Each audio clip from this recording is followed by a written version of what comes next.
एकीकडे ठाकरे बंधू एकत्र येण्याच्या चर्चा सुरू असताना दुसरीकडे शरद पवार आणि अजित पवारांच्या भेटीगाठी सुद्धा वाढल्यात। त्यामुळे पवार काका पुतणे एकत्र येणार का याची देखील चर्चा सुरू आहे। यावरती खासदार सुप्रिया सुळेंनी न्यूज 18 लोकमतला एक्सक्लुझिव्ह प्रतिक्रिया दिली।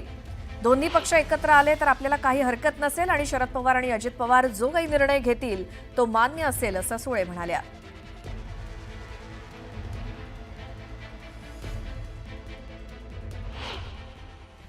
आता शरद पवार अजित पवार जो निर्णय घेतील तो अनेक वर्ष मी मानतच आली आहे, तर आज का नाही मानणार? मग तो एकत्र यायचा असेल तरी जो काय ते निर्णय घेतील, मी तुम्हाला म्हणलं तसं की मी एक लोकप्रतिनिधी आहे, जर तरची उत्तरं द्यायचा मला अधिकार नाही। डिस्कशन्स लोक करत राहतात। अजित पवार आणि माझ्यामध्ये कधीही राजकीय मतभेदाचा विषय कधीच नव्हता, कालही नव्हता, आजही नव्हता। त्यांचं आणि माझं पॉलिटिक्स खूप वेगळं आहे। नाही, मी तेव्हा पक्षात 4, 5, 6, 7, 8 होते। माझ्या आधी कोण कोण होतं? आदरणीय पवार साहेब, मग प्रफुल्लबाई, मग त्याच्यानंतर अजितदादा, जयंतराव, भुजबळ साहेब, सुनील तटकरे, अरे बहुत लंबा लिस्ट था।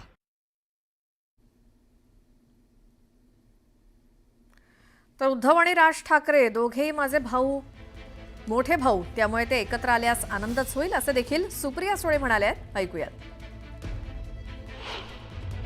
एक तर कोणी काय करावं हे इतकी मोठी मी नाही झाले की कोणाला मार्गदर्शन करीन, पण कुणालाही जर कुठल्याही नात्यात कोणी एकत्र आलं तर त्यांच्या आनंदात आपण आनंद आणि समाधान मानलंच पाहिजे। आणि आमचे पवार कुटुंबाचे आणि ठाकरे कुटुंबाचे 6 दशकाचे ऋणानं बंध राहिलेत। मी मी 6 महिन्याची असल्यापासून बाळासाहेबांच्या घरी गेलेली आहे। त्याच्यामुळे माझ्यासाठी उद्धवजी आणि राजजी हे दोघं माझे मोठे भाऊच आहेत आणि माझे 2 मोठे भाऊ जर एकत्र येणार असतील आणि महाराष्ट्राच्या हितासाठी काम करणार असतील तरी म्हणजे it's the cherry on the IC on the cake. म्हणजे उद्धव ठाकरे आणि राज ठाकरे एकत्र येणार का अशा चर्चा सध्या राजकीय वर्तुळात सुरू आहेत। दरम्यान उद्धव ठाकरे आपल्या कुटुंबासह युरोपला रवाना झाले असून 4 मे रोजी ते मुंबईत परतणार आहेत। तर मनसे अध्यक्ष राज ठाकरे सुद्धा परदेश दौऱ्यावरती आहेत। ते 30 एप्रिल रोजी मुंबईमध्ये येणार आहेत। त्यामुळे दोन्ही भाऊ मुंबईत परतल्यानंतर युतीच्या चर्चांना गती मिळण्याची शक्यता वर्तवली जाते। राज ठाकरे आणि उद्धव ठाकरे हे दोघेही परदेशात गेलेत। राज ठाकरे आपल्या कुटुंबियांसोबत परदेश दौऱ्यावरती आहेत। दुसरीकडे उद्धव ठाकरे सुद्धा आपल्या कुटुंबियांसोबत युरोपला रवाना झालेत। ते 4 मे रोजी परतणार आहेत। त्यामुळे मुंबईत परतल्यानंतर युतीच्या चर्चांवरती काय उत्तर मिळतं? खरं तर राज ठाकरेंनी परदेशातून परत आल्यानंतर मी बोलेन असं सांगितलेलं आहे या सगळ्या मुद्द्यावरती। त्यामुळे नेत्यांना आणि पदाधिकाऱ्यांना त्यांनी तशा सूचना दिल्या आहेत, कुणीही यावरती काही बोलू नका। आणि या दोघांच्याही परदेश दौऱ्यानंतर युतीबाबतच्या या प्रश्नावरती दोघेही नेते काही बोलतात का याकडे आपलं लक्ष असेल। तर ठाकरे बंधूंच्या मनोमिलनाची चर्चा सुरू असताना मुंबई आणि परिसरात त्यांच्या एकत्र येण्यासाठी बॅनर लागलेत। मुंबईतल्या शिवसेना भवन परिसर आणि मातोश्री परिसरामध्ये बॅनरबाजी करण्यात आली आहे। ठाकरे बंधूंनी एकत्र यावं यासाठी शिवसेना भवन परिसरात बॅनरबाजी करण्यात आली असून दादर पार्ले पंचम तर्फे ही बॅनरबाजी करण्यात आली आहे। तर तिकडे मातोश्री परिसरात सुद्धा ठाकरे बंधूंनी एकत्र येण्यासंदर्भात बॅनर लावण्यात आलेत। अभिनंदन ठाकरे बंधूंनो, लवकर एकत्र या, मनापासून एकत्र या, मराठी माणसांच्या आणि तुमच्या राजकीय अस्तित्वासाठी ठाकरे बंधूंनो एकत्र या, अशा आशयाचा मजकूर या बॅनरवरती छापण्यात आलाय। त्यामुळे शिवसेना भवन आणि मातोश्री परिसरातील या बॅनर्सची चांगली चर्चा रंगली आहे।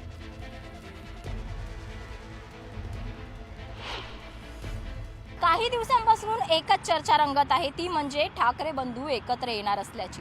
राज ठाकरे आणि उद्धव ठाकरे हे एकत्र येऊन युती करणार असल्याची चर्चा सध्या राजकीय वर्तुळात चांगलीच रंगत आहे। अशाच आशयाचे बॅनर जे आहे ते बँड्रा येथील मातोश्री चौकात परिसरात लावण्यात आलेले आपल्याला पाहायला मिळत आहेत। असेच बॅनर जे आहेत ते शिवसेना भवन येथे देखील लावण्यात आलेले होते। बँड्रा येथे लावण्यात आलेल्या बॅनरवर देखील तोच आशय आहे, पार्ले पंचम असं ठळक अक्षरात लिहिलेलं असून अभिनंदन ठाकरे बंधूंनो, लवकर एकत्र या, मनापासून एकत्र या। मुंबईत मराठी माणूस अनाथ होत आहे, त्याला घर खरेदीत आरक्षण मिळवण्यासाठी ठाकरे बंधूंनो एकत्र या। मराठी अस्मिता टिकवण्यासाठी व मुंबई महानगरपालिकेवर भगवा फडकवण्यासाठी ठाकरे बंधूंनो एकत्र या। शिवरायांचा महाराष्ट्र धर्म टिकवण्यासाठी ठाकरे बंधूंनो एकत्र या। बटेंगे तो कटेंगे हे न विसरता ठाकरे बंधूंनो एकत्र या। मराठी माणूस आशेने बघतो आहे ठाकरे बंधूंना एकत्र या असं म्हणत बांद्रा येथे हे बॅनर लावण्यात आलेले आहे. गेल्या अनेक दिवसांपासून ही चर्चा रंगत आहे. सामान्य जनतेचं देखील हेच म्हणणं आहे की दोघांनी एकत्र येऊन युती करावी जेणेकरून मराठी माणसांचे प्रश्न मार्गी लागतील. परंतु येत्या काळात खरेच हे दोघं बंधू एकत्र येणार का आणि युती करणार का हे पाहणं नक्कीच महत्त्वाचं ठरणार आहे. व्हिडिओ जर्नलिस्ट प्रवीण शेट्टीसह स्नेहा जाधव, न्यूज 18 लोकमत, बांद्रा. बघूयात हिंदी सक्तीवरनं दादरमध्ये भाजप आणि मनसेमध्ये बॅनर वॉर रंगलंय. महाराष्ट्र नवनिर्माण सेना पक्षाकडनं शिवसेना भवन परिसरात बॅनरबाजी करण्यात आली.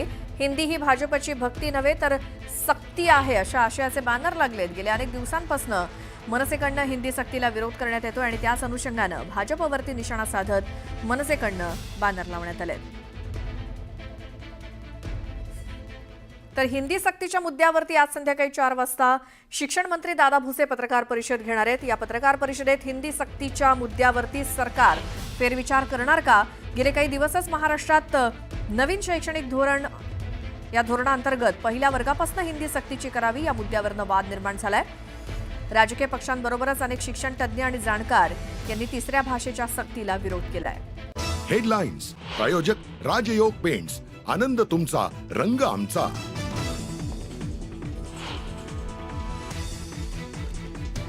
राज ठाकरे यांच्यानंतर आता उद्धव ठाकरेही कुटुंबासोबत परदेश दौऱ्यावर. 4 मे रोजी उद्धव ठाकरे परत येणार असल्याची माहिती. एकत्र येण्याच्या चर्चेनंतर दोघेही परदेश दौऱ्यावर असल्यामुळे चर्चा.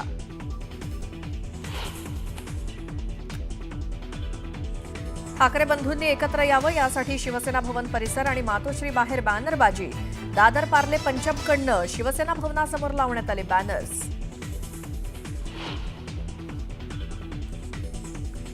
हिंदी ही भाजपची भक्ती नव्हे तर सक्ती. हिंदी सक्तीच्या मुद्द्यावरनं भाजप आणि मनसेमध्ये बॅनर वॉर. सेना भवन परिसरात भाजपच्या बॅनरनंतर मनसेकडूनही उत्तर.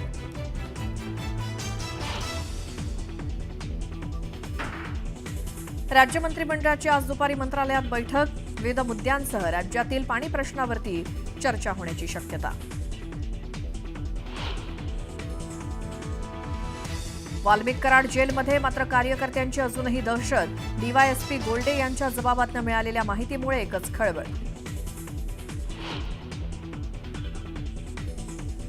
कृष्णा आंधळेबाबत माझ्याकडे पुरावे आहेत. रत्नागिरीतली महिला पोहोचली थेट संतोष देशमुखांच्या घरी. पोलीस आल्यानंतर मात्र गेली पळून.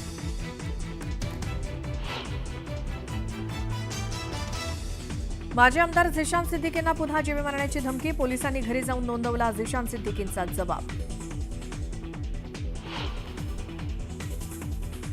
डॉक्टर आशिष वळसंकरांच्या आत्महत्या प्रकरणात पोलिसांकडनं मुलाची आणि सुनेची ही चौकशीची शक्यता. आत्महत्येआधीच मृत्यूपत्रात डॉक्टरांनी बदल केल्याची माहिती.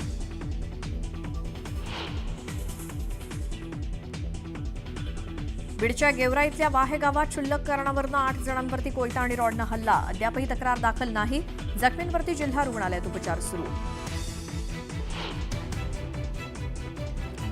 विदर्भात उन्हाचा पारा आणखी वाढणार. हवामान विभागाकडनं 24 एप्रिलपर्यंत सलग 3 दिवस उष्णतेच्या लाटेचा इशारा. चंद्रपूर ठरलं देशातलं सर्वात उष्ण शहर. हार्बर मार्गावर सुद्धा आता गारेगार प्रवास. चेन्नईच्या फॅक्टरीमधून मुंबईत दाखल झाली एसी लोकल. लवकरच सेवेत येणार असल्याची माहिती.